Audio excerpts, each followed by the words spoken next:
Very good morning all of you. आज पढ़ने जा रहे हैं हम हिंदी ऐसे में एक नया टॉपिक जो कि आपके एग्ज़ामिनेशन के पॉइंट ऑफ व्यू से बहुत ही इम्पॉर्टेंट है। प्रीवियसली भी हम जिन भी टॉपिक्स को पढ़ते जा रहे हैं आप उन्हें एक दो बार सुने, जिससे कि आपको उसके कंटेंट्स जो हैं वो मेमोराइज रहेंगे।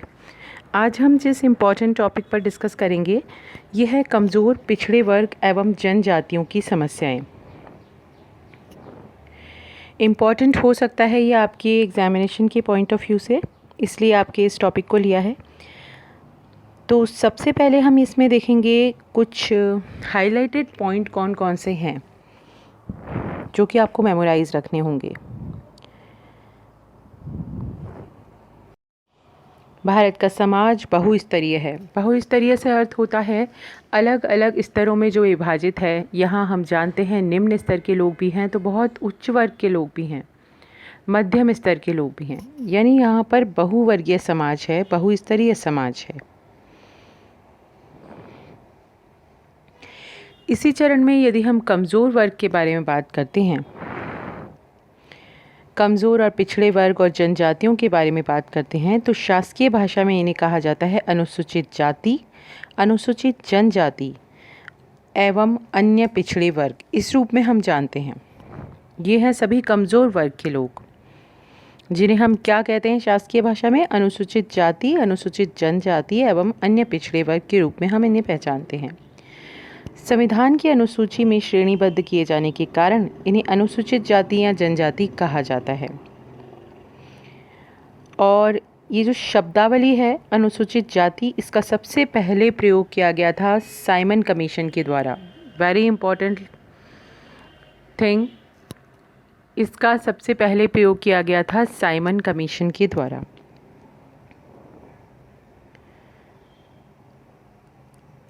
अब जो विभिन्न सामाजिक, धार्मिक, सांस्कृतिक, आर्थिक और राजनीतिक पक्ष हैं, इनमें कुछ न कुछ निर्योग्यताएं इनमें रह जाती हैं। तो ये जो पिछड़े वर्ग के लोग हैं इसी कारण से सामाजिक स्तर में कुछ निम्न सोपान पर रह जाते हैं, और यही कारण है कि ये पिछड़े और कमज़ोर वर्ग में आते हैं। यानी कि सिंपली अर्थ ये हुआ कि जो एक सामाजिक स्तर होता है, सामाजिक श्रेणी होती है, धार्मिक या सांस्कृतिक या आर्थिक या राजनीतिक जो योग्यताएं होती हैं उनमें ये कुछ पिछले सोपान पर रह जाते हैं। तो इनके कल्याण के लिए कुछ प्रावधान हमारे संविधान ने दिए हैं, कुछ प्रावधान किए गए हैं इनके संरक्षण के लिए, इनके कल्याण के लिए,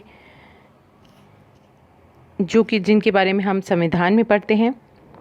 तो पिछड़े वर्गों के लिए जो प्रारंभ के 10 वर्षों में आरक्षण का प्रावधान किया गया और उसको बिना समीक्षा के निरंतर बढ़ाया जाता ही रहा है। आरक्षण नीति का अब जो है वो राजनीतिकरण हो रहा है, लेकिन आरक्षण का जो मेन ऑब्जेक्ट था शुरुआत में वो यही था कि ये जो पिछड़ा वर्ग है, कमज़ोर पिछड़ा वर्ग और जनजातियाँ हैं, इन्हें आगे बढ़ाया जाए। इन्हें प्रोत्साहन देने के लिए, इनके कल्याण के लिए आरक्षण की व्यवस्था की गई थी। एक अधिकार है वन अधिकार अधिनियम 2006।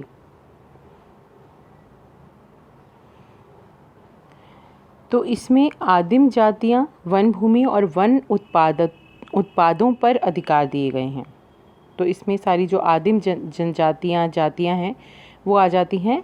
इसका नाम है वन अधिकार अधिनियम, 2006 का अधिनियम है ये। भारतीय समाज परंपरागत हिंदू सामाजिक संगठन से विकसित हुआ है। तो हिंदू जो सामाजिक प्रणाली है वो वर्ण व्यवस्था जो है वो संरचनात्मक है और भेदभाव युक्त भी है।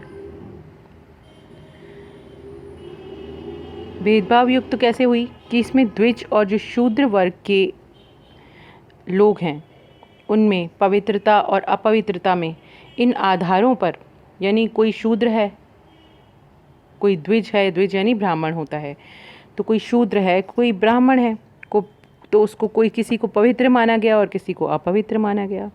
इन आधारों पर सामाजिक, सांस्कृतिक, धार्मिक, राजनीतिक और आर्थिक भेदभाव जो है उसी ने जाति प्रणाली को जन्म दिया है। शूद्रों को हम अस्पृश्य मानते हैं ना, अछूत, जिसे सिंपल भाषा में साधारण तरीके से हम कहते हैं। तो शूद्र वर्ण से संबंधित जो जातियां हैं वो सदियों से चर्चित हैं और वो पिछड़ी हुई ही रही हैं। इस जातीय भेदभाव में द्विज जातियों ने विशेषाधिकार प्राप्त किया। द्विज जाति यानी ब्राह्मण जातियाँ, द्विज यानी होता है ब्राह्मण। तो द्विज जातियों को विशेषाधिकार मिल गए और शूद्रों को निर्योग्यताएं मिल गईं, जिनके चलते क्या हुआ, एक दलित वर्ग दलित वर्ग जो है सामाजिक, शैक्षणिक और आर्थिक रूप से ये कमज़ोर बनता गया। उनको निकृष्ट माना गया, तो समाज में वो वाली स्थान नहीं दिया गया, किसी ने भी उनको उस तरह से स्वीकार नहीं किया जैसे कि सामान्य जाति के व्यक्ति को किया जाता है। इनको शेड्यूल समझ के अस्पृश्य रखा गया, अस्पृश्यता की सीमा के अंदर माना गया और इसके कारण इनके साथ जो भेदभावपूर्ण रीति नीति अपनाई गई उससे ये पिछड़ते चले गए। तो अब जो हमारा स्वतंत्र भारत है इसमें इन दलित, वंचित और कमज़ोर वर्गों के कल्याण के लिए बहुत से प्रयास किए जा रहे हैं। संवैधानिक भाषा में इन कमज़ोर वर्गों को हम अनुसूचित जाति, अनुसूचित जनजाति और अन्य पिछड़े वर्ग के रूप में अभिव्यक्त करते हैं। अब सामाजिक न्याय की स्थापना के लिए इनके लिए किए गए कुछ विशेष कल्याणकारी प्रावधान हैं जिनको कि संरक्षण मूलक भेदभाव कहा जाता है। ये जो इनके लिए विशेष कल्याणकारी प्रावधान चलाए गए इनको क्या कहा जाता है, संरक्षण मूलक भेदभाव कहा जाता है। कि ऐसा उनके लिए नियम, ऐसे कायदे, ऐसी कुछ योजनाएं बनाई जाएं जिससे कि ये लाभान्वित हों और इनका समाज में स्तर जो है वो बाकी सबके बराबर खड़े होने का हो पाए। अब हम सबसे पहले इस निबंध में बात करेंगे अनुसूचित जाति यानी शेड्यूल कास्ट के बारे में। चूँकि ये जो टॉपिक है ये आपका बहुत वाइड है तो हम इसको 2 या 3 पार्ट्स में कंप्लीट करेंगे, जिससे कि जितना आपने एक बार में ग्रैस्प कर लिया, एक बार में सुन लिया, उस पर आप थोड़ा कंसंट्रेट अच्छी तरह कर पाएँ। ऐसा ना हो जाए कि टॉपिक जो है वो वाइड है, इस वजह से आपके लिए बोरिंग हो जाए और आप इसकी जो इम्पोर्टेंट चीज़ें हैं उनको आप ध्यान ना दे पाएँ। जनरली जब हम बहुत लंबी किसी विषय पे बात करते हैं तो वो बोरिंग हो जाती है और इस वजह से जो उसकी इम्पोर्टेंसी है वो आप कम हो जाती है। इम्पॉर्टेंट तो वो फिर भी हो जाता है, सवाल तो फिर भी आ ही जाता है एग्ज़ाम में, लेकिन चूँकि आप बोरियत महसूस कर रहे थे तो फिर आपके वो वहाँ एग्ज़ाम में गड़बड़ हो जाती है।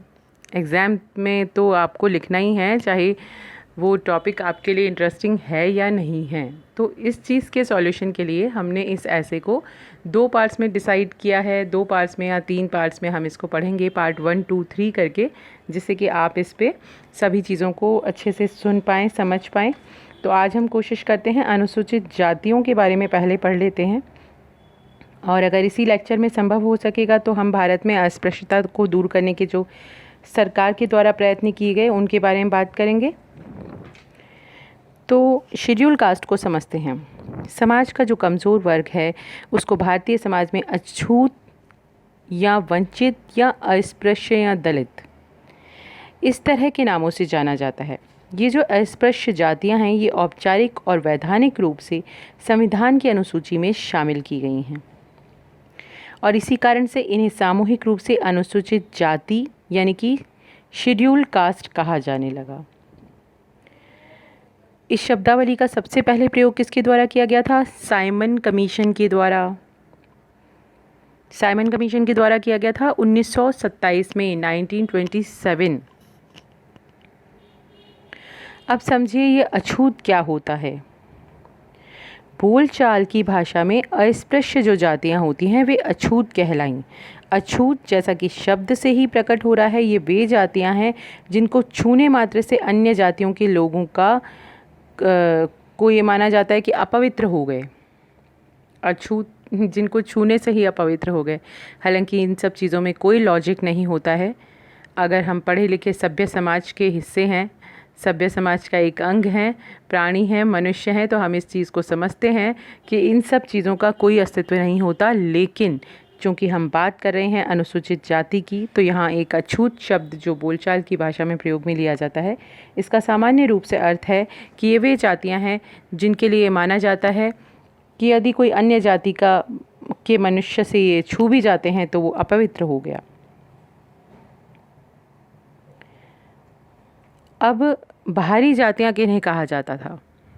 वास्तव में तो क्या था कि अछूतों को अंग्रेज़ जो थे वो बाहरी जातियाँ कहते थे। इन्हीं बाहरी जातियाँ कहने का जो अभिप्राय था उसको ये था कि भाई उसको हिंदू समाज से ही पृथक माना जाता था।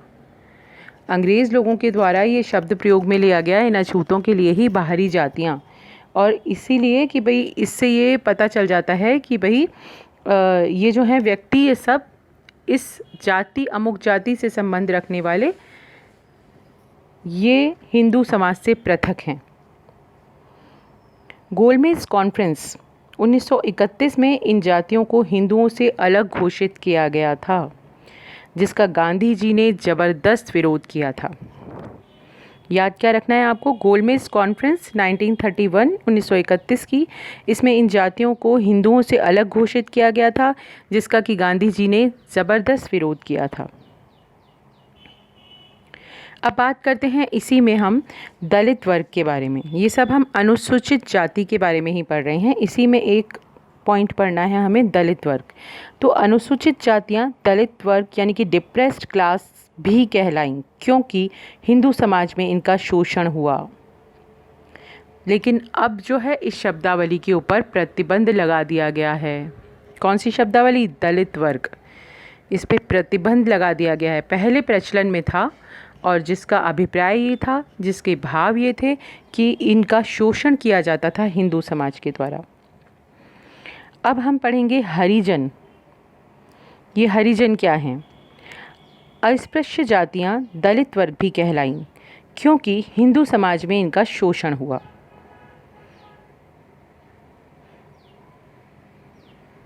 तो फिर आगे इस शब्दावली के ऊपर प्रतिबंध लग गया।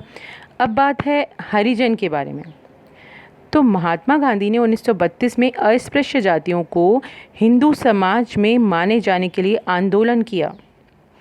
यानी महात्मा गांधी का ये कहना जो था वो एक तरह से जाति प्रथा का विरोध कर रहे थे, और उन्होंने कहा कि ये जो जातियां हैं, अस्पृश्य जातियां हैं, इनको भी हिंदू समाज का ही माना जाए। इसके लिए उन्होंने आंदोलन किया और इन्होंने पूना में आमरण अनशन किया।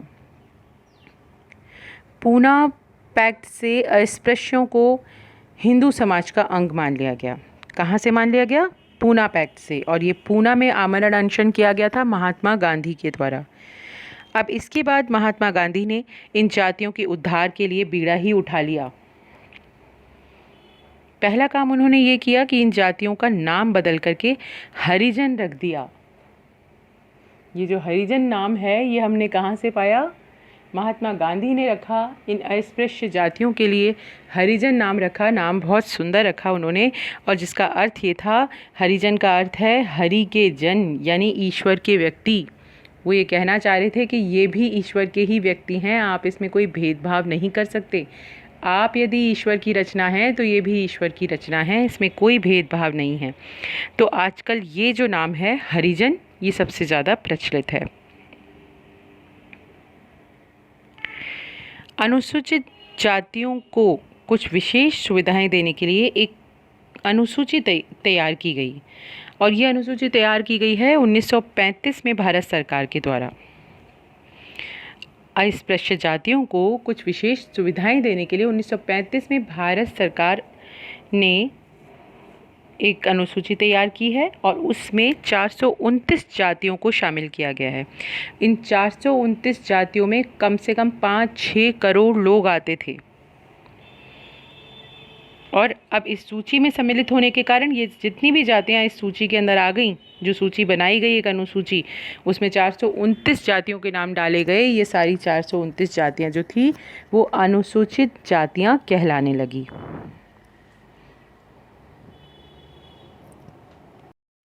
अब देखिए अस्पृश्यता। अस्पृश्यता की परिभाषा करना बहुत ही कठिन है। वास्तव में अस्पृश्यता का जो अर्थ है वो उन निर्योग्यताओं में से है जो कि हरिजन जातियों पर सवर्ण जातियों ने लाद दी हैं।